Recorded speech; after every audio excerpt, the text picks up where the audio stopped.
June 24th, 1996. New Delhi railway station. An 84-year-old man sits in a wheelchair, handcuffed, surrounded by police officers. He is being transported to a hospital. He never arrives. He is never seen again. The police search for weeks. Nothing. This man has spent 60 years in and out of Indian prisons. He carries 113 years of sentences on his back. He has served 20. This is supposed to be the end. His name is Natwarlal. And the story of how one man from Bihar outsmarted an entire country starts not here, but 60 years earlier, with a signature. 1913, Bangra, a small village in the Siwan district of Bihar. Mithilesh Kumar Srivastava is born here. His father works at the local railway station. It's a modest life in a modest place. Nothing about it suggests what comes next.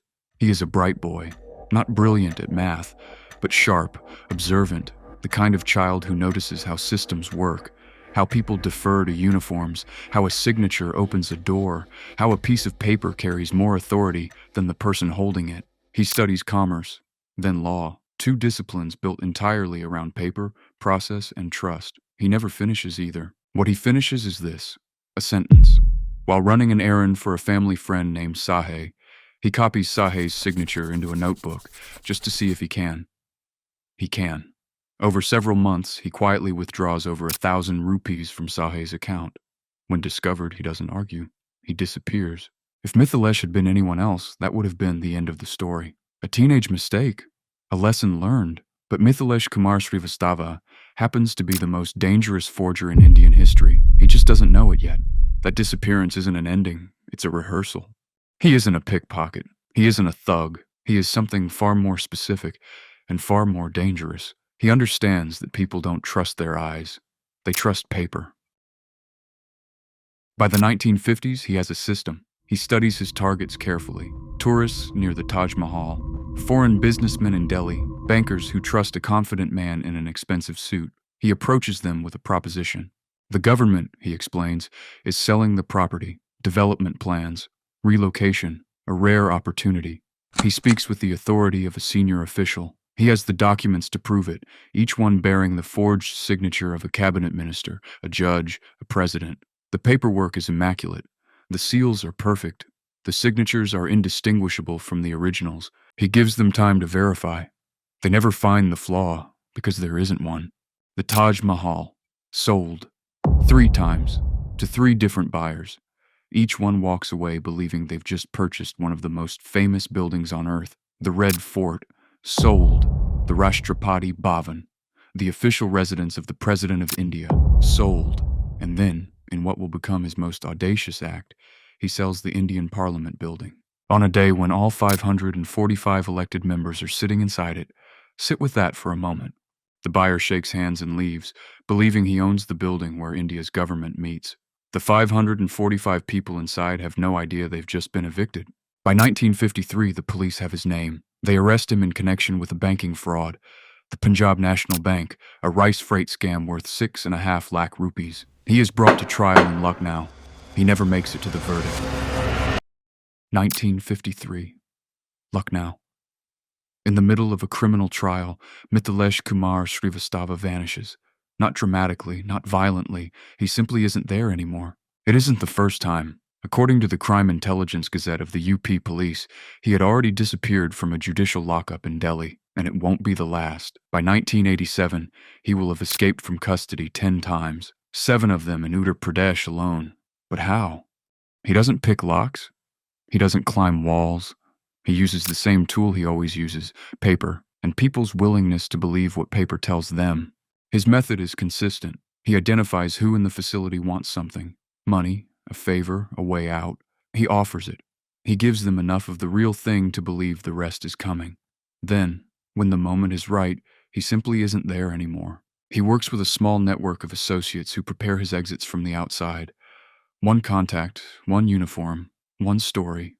That's all he needs. And in the villages of Bihar, he isn't a criminal. He is something else entirely. A man who takes from the powerful, foreign investors, government officials, bankers, and distributes what he takes among those who have nothing. His hometown of Bangra will eventually build him a statue. Across India, his name becomes a verb. To be called a Natwarlal is to be called the most cunning person in the room. He will later boast that no prison in India can hold him, that as long as there is a dishonest cop, he will always find a way out. He is right, for 30 years, but the escape that will define his legend hasn't happened yet. 1957, Lucknow Jail. He has been here before. He knows every corridor, every shift change, every face, and he knows what every man in a uniform wants. He spends months finding out. There is a jailer here named Abdul Rahman Khan, and Khan, like most men, wants money. Natwarlal doesn't approach him directly. He never does. He sends an associate, a man who goes by Kapoor, to befriend Khan over time. Kapoor brings gifts, small things at first, then larger. Khan accepts all of them. Until one day, Natwarlal makes his offer. 5 lakh rupees for a uniform and an unlocked gate. Khan agrees. On the agreed night, Kapoor arrives with a suitcase. Khan opens it. He counts the top layer of currency notes carefully. He is satisfied. He sends a superintendent's uniform to cell number 6. Natwarlal puts it on. He walks down the corridor. He passes the guards. They salute him. He walks out through the front gate. A car is waiting. He gets in. He is gone. Inside the prison, Khan opens the suitcase again. Below the top layer of real notes, nothing but paper. And then the suitcase catches fire. Nobody knows how, but the money, the fake money beneath the real, burns. Khan stands there watching his bribe turn to ash. The entire prison staff is suspended. The police are humiliated. Natwarlal is recaptured within weeks. He escapes again almost immediately. By 1987, India's crime intelligence files confirm 10 escapes from custody. He is 75 years old. He is still free. 1996, Kanpur. He is 84 years old. He is in a wheelchair. He is handcuffed. He is surrounded by police officers escorting him to a hospital in New Delhi. It is the most secure transfer they've arranged for him in decades. He is old. He is sick. He cannot walk unaided. His days of walking out of guarded gates are behind him. They are wrong. June 24th, New Delhi railway station. Somewhere between the platform and the exit, Mithilesh Kumar Srivastava vanishes. Not dramatically, not violently, the way he has always vanished. He simply isn't there anymore. The police search the station. They search for weeks. They search for months. They find nothing. No body, no trail, no explanation. The man who spent 60 years outsmarting India's entire system has done it one final time, at 84, in a wheelchair, in handcuffs, surrounded by police. India's most wanted man disappears for the last time. In 1996, his brother arrives at the courts with a claim. Natwarlal is dead. He has cremated the body. The cases are dismissed. The police accept the paperwork. The cases close. In 2009, his lawyer arrives with a different claim. Natwarlal is dead. He died on July 25th. The courts look at the file. The man officially died in 1996. He is now being reported dead again. Nobody knows which death is real. Nobody knows if either of them is. What is certain, a village in Bihar has a statue of him. India's crime intelligence files list 113 years of sentences that were never served. And across the subcontinent, if you want to call someone the most cunning person in the room, there is now a single word for that. The system that trusted paper above everything was undone, for 60 years, by the one man who understood paper better than anyone alive. He never sold you a building. He sold you your own trust.